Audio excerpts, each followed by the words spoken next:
इस कहानी की शुरुआत में हमें बताया जाता है कि इंसान अपनी ताकत के बल पर पूरी दुनिया पर अपना हुकूमत कायम करना चाहते थे और इसीलिए इंसानों के बीच युद्ध शुरू हो गए। और इस युद्ध के दौरान कुछ लोग अंधकार में चले गए तो कुछ लोग उजाले की ओर हो लिए। और इसी युद्ध से इंसानों के भविष्य का फैसला होना था और वो वक्त अब आ चुका था। और ये कहानी यहाँ से आगे बढ़ती है और हम दाजी नाम के एक नाइन टेल फॉक्स को देखते हैं जो किंग झाओ के साथ बैठकर एंजॉय कर रही होती है कि तभी वहाँ किंग झाओ का एक सिपाही आता है तो दाजी उस सिपाही को मारकर खा जाती है। इसके बाद हम कुछ सीजी के योद्धाओं को देखते हैं जो झाओ के राज से अपने इनविजिबल ट्राइब के बच्चे और उनके मास्टर ग्रैंड एल्डर को छुड़ाने के लिए जा रहे थे। और जैसे ही वो लोग झाओ के बॉर्डर को पार करते हैं ली को वहाँ पे मौत की गंध आने लगती है तो उनका कैप्टन ली को अपनी पावर का इस्तेमाल करने से मना करता है क्योंकि अगर ली अपनी पावर का इस्तेमाल करेगा तो दाजी को उनके बारे में पता चल जाएगा। वो लोग एक दूसरे से बातें कर ही रहे होते हैं कि तभी वहाँ उनका मास्टर जियांग आता है जो उन्हें किंग झाओ के बारे में बताता है कि जब किंग झाओ छोटा था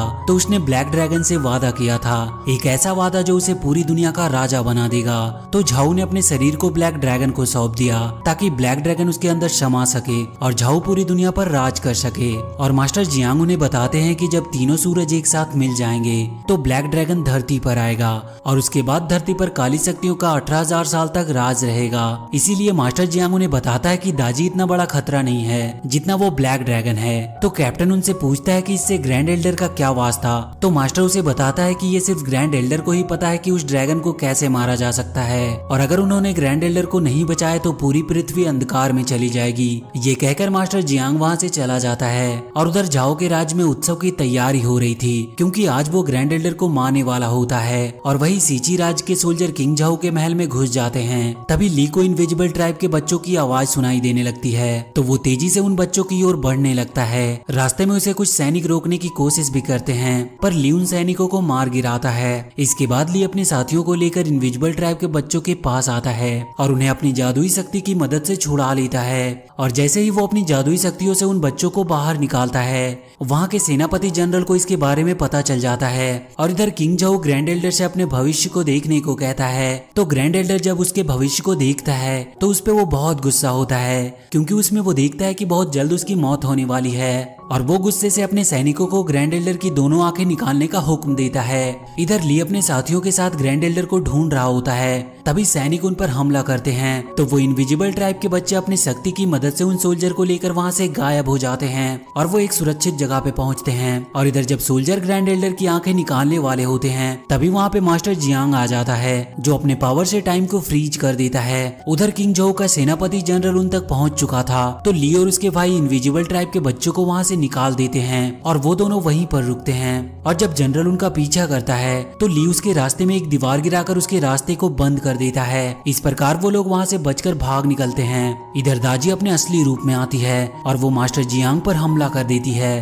पर मास्टर जियांग काफी बहादुरी से दाजी का मुकाबला करता है लेकिन मास्टर जियांग दाजी के जादुई ट्रैप में फंस चुका था तो दाजी उसके उम्र घटने का श्राप देती है और मास्टर जियांग को मारने की कोशिश भी करती है। तो ग्रैंड एल्डर मास्टर जियांग को मरता देखकर अपनी एक आंख निकालकर उसे देने की कोशिश करता है लेकिन दाजी उसे ऐसा करता देख लेती है और अपने एक पूंछ से उसकी आंख को पकड़ लेती है। पर तब तक वहाँ पर ली अपने साथियों के साथ पहुँच चुका था जो अपने मास्टर जियांग को बचा लेता है। ग्रैंड एल्डर उन्हें मुसीबत में देखकर वहाँ से जाने को कहता है तो मास्टर जियांग अपने बर्ड को बुलाता है जिस पर बैठकर जियांग और ली वहाँ से जाने लगते हैं। पर उनके जाने से पहले ग्रैंड एल्डर उन्हें अपनी दूसरी आंख दे देता है जिसे लेकर वो लोग वहाँ से जल्दी से निकल जाते हैं। और इसके बाद दाजी ग्रैंड एल्डर को मार देती है। ली अपने मास्टर के साथ अपने राज सीची पहुंच जाता है तो उसका मास्टर जनरल को ग्रैंड एल्डर की आंख दिखाता है। ग्रैंड एल्डर की आंख कोई मामूली आंख नहीं थी, उसकी आंख उन्हें फ्यूचर और पास्ट दिखा सकती थी। इसीलिए मास्टर जियांग उसकी आंख को सुरक्षित रखने के लिए जैसे ही अपने जादू का इस्तेमाल करता है उसकी उम्र घटने लगती है। ये देखकर जनरल काफी हैरान होता है तो मास्टर जियांग उसे बताता है कि जब जब वो अपनी शक्ति का इस्तेमाल करेगा उसकी उम्र कम होती जाएगी। इसके बाद मास्टर जियांग जनरल को स्वॉर्ड ऑफ लाइट को दिखाते हुए कहता है कि यही एक ऐसा हथियार है जो ब्लैक ड्रैगन को मार सकता है लेकिन इसे काबू करना सबके बस की बात नहीं, इसे काबू वही कर सकता है जो इसके काबिल होगा। तो जनरल उसकी बातों को सुनकर कहता है कि मैं अपने लोगों की जान इस स्वॉर्ड ऑफ लाइट के लिए दांव पर नहीं लगा सकता। तो मास्टर उसे समझाते हुए कहता है कि दाजी के पास भी ग्रैंड एल्डर की एक आंख है, इसीलिए वो भी कुछ ऐसा जानती होगी जो हम और तुम नहीं जानते, इसीलिए अब उनके पास और कोई रास्ता नहीं है। इधर दाजी अपने सेनापति को ऑर्डर देती है कि जो कोई भी स्वॉर्ड ऑफ लाइट को लेने की कोशिश करे उसे खत्म कर दो। और वहीं ली हमेशा की तरह एक बार फिर उड़ने की कोशिश कर रहा होता है। दरअसल ली एक विंग्स टाइप होता है, लेकिन बचपन के कुछ हादसे की वजह से वो उड़ नहीं पाता था, इसीलिए वो बार बार उड़ने की कोशिश करता रहता था, लेकिन हर बार वो नाकाम ही रहता था और इस बार भी वो उड़ने में नाकाम ही रहता है। उसका भाई जैकी उसे समझाता है कि तुम हार मत मानो, एक दिन तुम जरूर उड़ पाओगे। इसके बाद हम देखते हैं कि मास्टर जियांग ली को स्वॉर्ड ऑफ लाइट का नक्शा देता है उसे लेकर आने के लिए, और उसके सफर के लिए एक साथी और कुछ जरूरत का सामान भी देता है। ये सब सामान लेकर ली स्वॉर्ड ऑफ लाइट की तलाश में निकल पड़ता है। इधर दाजी का सेनापति जनरल एक पुतला बनाता है और उसे ली को ढूंढने के लिए भेजता है। दरअसल वो पुतला एक लड़की होती है और उस पर उसका कंट्रोल होता है और वो जैसा कहता है वो लड़की वैसा ही करती है। इधर ली कई दिन स्वॉर्ड ऑफ लाइट की तलाश में भटकता रहता है, लेकिन उसके हाथ कुछ भी नहीं लगता। तभी उसके मास्टर की दी हुई सामान में से एक पौधा बाहर निकलता है जो उसे स्क्वाड ऑफ लाइट ढूंढने में गाइड करता है। ली उस प्लांट से पूछता है कि उसका साथी अभी नहीं आया, तो वो प्लांट उसे बताता है कि वो जल्दी उसके पास होगा। तभी उसे किसी के रोने की आवाज सुनाई देती है। ये कोई और नहीं बल्कि ली का साथी नाजा होता है। नाजा ली को काफी परेशान करने लगता है, इसीलिए वो दोनों आपस में लड़ने लगते हैं। जब वो दोनों आपस में लड़ रहे होते हैं तभी वहाँ पर एक मॉन्स्टर आ जाता है जो उन पर हमला कर देता है। इस हमले में वो मॉन्स्टर जैसे ही नाजा को खाने वाला होता है, ली उसे अपनी जादुई शक्ति से मार देता है। इसके बाद ली नाजा को एक बैग देता है जो उसके मास्टर जियांग ने उसे दी होती है, और जैसे ही नाजा उस बैग को खोलता है उसमें से एक छोटा सा बेबी ड्रैगन प्रिंस निकलता है। नाजा और उस बेबी में बहस हो जाती है, जिससे नाजा अपने असली रूप में आ जाता है और वो बेहोश हो जाता है। और जब उसकी आंखें खुलती है तो नाजा अपने व्हील्स फायर को ढूंढने की कोशिश करता है, लेकिन वो अपने आप को बंधा हुआ पाता है। तो ली उसे छुड़ाता है और उससे स्क्वाड ऑफ लाइट को ढूंढने में मदद करने के लिए कहता है, लेकिन नाजा ली को इसके लिए मना करके वहाँ से जाने लगता है। तो ली नाजा से कहता है कि मैं तुम्हें तुम्हारे व्हील्स फायर दिलाऊंगा। ये बात सुनकर नाजा उसकी मदद के लिए तैयार हो जाता है और वो लोग आगे की सफर के लिए निकल पड़ते हैं। ली मास्टर के दिए हुए मैप की मदद से एक अनोखी जगह पे पहुंचता है जहां पर उन्हें एक बूढ़ा सेंट मिलता है जिसका वहां की रीत पर पूरा कंट्रोल होता है, और वो वहां की रीत से एक जादुई चीज निकालता है। नाजा उसे देखकर उसे लेने की कोशिश करता है तो वो सेंट उसे पनिश करने के लिए उस पर हमला कर देता है और वो ली पर भी वार करने लगता है। और इसी फाइट के दौरान वो तीनों एक दूसरी जगह पे शिफ्ट हो जाते हैं जहां वो सेंट अपने असली रूप यंग जियान में आता है जो दाजी के कर्ज की वजह से सेंट बन गया था। जब यंग जियान अपने असली रूप में आता है तो ली उसे एक बैग देता है जिसे उसे मास्टर जियांग ने दिया था। उस बैग में यंग जियान का डॉगी स्काई हॉलर होता है। अपने डॉगी को लेकर यंग जियान अपने गोल्ड आर्मर को लेने वहां से चला जाता है। इसके बाद ली एक बार फिर से उस मैप को निकालता है जिसमें उसे पोर्ट ऑफ बोट दिखाई देता है, तो वो लोग पोर्ट ऑफ बोट की तलाश में निकल पड़ते हैं। रास्ते में ली को एक कबीले में एक लड़की दिखाई देती है जिसका नाम स्काई ब्लू था, जो ली को काफी पसंद आती है। और जैसे ही ली स्काई ब्लू के पास जाता है उसकी सारी यादें स्काई ब्लू कैच कर लेती है। स्काई ब्लू कोई और नहीं बल्कि वही इंसानी पुतला होती है जिसे दाजी के सेनापति जनरल ने बनाया था, और स्काई ब्लू के जरिए जनरल को ली के बारे में सब कुछ पता चल जाता है। ली लेडी तई के पास जाता है जिसके पास पोर्ट ऑफ बोट होता है।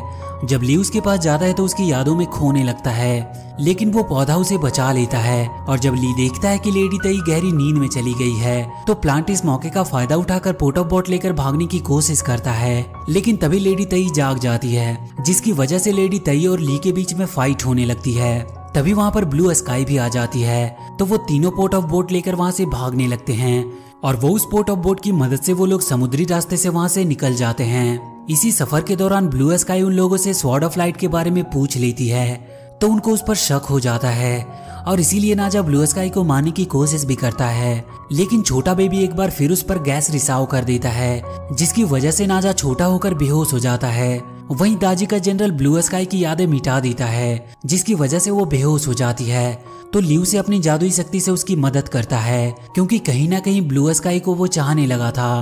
पोर्ट ऑफ बोट अगले दिन मोरलाप पैलेस पहुंच जाता है क्योंकि वो बोट उस छोटी बेबी ड्रैगन प्रिंस के मुताबिक चल रही थी। और जब ड्रैगन प्रिंस के घर लौटने की बात उसके पिता को पता चलती है तो वो एक मॉन्स्टर ऑक्टोपस को ड्रैगन प्रिंस को लाने के लिए भेजता है। घर जाने की खुशी में बेबी ड्रैगन प्रिंस गाना गाने लगता है जिसकी वजह से नाजा को होश आता है और नाजा बेबी ड्रैगन के साथ उसके मोरलाप पैलेस पहुंच जाता है क्योंकि उस ड्रैगन प्रिंस के डैड के पास नाजा का व्हील्स फायर होता है, इसीलिए वो वहाँ बहुत तबाही मचाता है और अपने व्हील्स फायर के बदले वो बेबी ड्रैगन को उन्हें वापस लौटा देता है। और जैसे ही नाजा अपने व्हील्स फायर को पाता है वो अपने असली रूप में आ जाता है और वो उसे लेकर वहां से निकल जाता है। इधर ली स्काई ब्लू के साथ एक ऐसी जगह पहुंच चुका था जहां की सभी चीजें टूटी और बिखरी हुई होती है। ली को यह जगह कुछ जानी पहचानी लग रही थी। उसे वहां पे विंग ट्राइब और सोलर बर्ड का निशान दिखाई देता है और अब ली को सब कुछ याद आ जाता है कि ये जगह कोई और नहीं बल्कि ली का अपना घर फ्लोटिंग सिटी होता है। ली अपने घर आकर बहुत खुश होता है और वो स्काई ब्लू को बताता है कि जब वो 6 साल का था तो किसी ने फ्लोटिंग सिटी पर हमला कर दिया था, जिस घटना के बाद वो विंग ट्राइब होने के बावजूद भी कभी उड़ नहीं पाया। स्काई ब्लू उससे कहती है कि उसे विश्वास है कि एक दिन तुम जरूर उड़ पाओगे। इसके बाद ली को स्क्वाड ऑफ लाइट का पता चल जाता है और वो अपने जादुई शक्ति से सोलर बर्ड को ठीक कर देता है और जैसे ही वो सोलर बर्ड को ठीक करता है उसे स्वॉर्ड ऑफ लाइट दिख जाता है, जिसे देखकर वो दोनों काफी खुश होते हैं। तभी दाजी का सेनापति वहां पर सैनिकों के साथ आ जाता है और इसके बाद ली और उन सैनिकों के बीच फाइट होने लगती है, लेकिन वो सेनापति ली को अपना बंदी बना लेता है और अपने सैनिकों को स्वॉर्ड ऑफ लाइट लेने के लिए भेजता है। और जैसे ही उसके आदमी स्वॉर्ड ऑफ लाइट को लेने की कोशिश करते हैं वो जलकर राख हो जाते हैं। तो ब्लू स्काई उस स्वॉर्ड ऑफ लाइट को वहां से निकालती है ताकि वो उसके बदले ली को छुड़ा सके।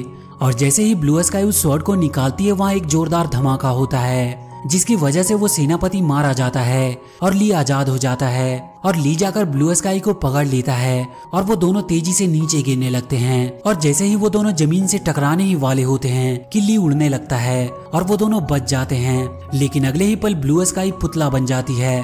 तो ली उसे सोलर बर्ड के पास रखकर स्वॉर्ड ऑफ लाइट लेकर वहां से निकल जाता है। रास्ते में उसे नाजा मिलता है और वो दोनों वहां से एक साथ आगे निकल जाते हैं। इधर दाजी सीची राज्य को तबाह करने के लिए अपने सैनिकों को भेजती है और जब दाजी के सैनिक सीची पहुंचते हैं तो मास्टर जियांग उन्हें रोकने की कोशिश करता है, लेकिन उनकी उम्र इतनी घट गई होती है कि वो अपनी जादू का इस्तेमाल ठीक से नहीं कर पा रहा था। और वहीं दाजी की सेना लगातार आगे बढ़ रही थी तो सीची के जनरल अपने बेटे को लेकर उनका मुकाबला करने के लिए निकल पड़ता है और तब तक ली नाजा और यंग जियांग भी वहां पहुंच चुके थे। और इसके बाद दाजी की सेना और सीची की सेना के बीच एक भयंकर युद्ध होता है जिसमें दाजी का जनरल घायल हो जाता है तो दाजी उसे एक विशाल मॉन्स्टर में बदल देती है। वहीं मास्टर जियांग लगातार छोटे होते जा रहे थे और उनकी उम्र घटने की वजह से उनकी शक्तियां भी खत्म होती जा रही थी। तभी वहां वो मॉन्स्टर आ जाता है जो उन पर हमला कर देता है। वो लोग उनका सामना करते हैं लेकिन वो मॉन्स्टर काफी पावरफुल था और वो लोग उसके सामने टिक नहीं पाते। वहीं मास्टर जियांग अब एक छोटा बच्चा बन चुका था और तभी वहां पर दाजी आती है जो मास्टर जियांग को बंदी बना लेती है। इधर वो मॉन्स्टर सीची के जनरल को मार देता है। जनरल के मौत की वजह से उसका बेटा काफी उदास होता है और वो स्वॉर्ड ऑफ लाइट को लेकर स्प्रिंग ऑफ लाइफ की ओर जाने लगता है। तभी वो देखता है कि तीनों सूरज एक साथ आ गए हैं और ब्लैक ड्रैगन भी अब आने वाला है। तो वो स्वॉर्ड ऑफ लाइट को लेकर स्प्रिंग ऑफ लाइफ में चला जाता है, जिससे स्वॉर्ड ऑफ लाइफ की शक्ति वापस आ जाती है और वो जनरल का बेटा ही असली गोल्ड ड्रैगन होता है जिसे स्वॉर्ड ऑफ लाइफ ने चुना होता है। गोल्ड ड्रैगन उस स्वॉर्ड ऑफ लाइट की मदद से उस मॉन्स्टर को मार गिराता है। इसके बाद वो लोग स्वॉर्ड ऑफ लाइट को लेकर ब्लैक ड्रैगन की तलाश में निकल पड़ते हैं और इसी के साथ ये मूवी यहीं पर खत्म हो जाती है। तो वीडियो अगर अच्छी लगी हो तो please do like and share the video and please subscribe to my channel and press that bell icon.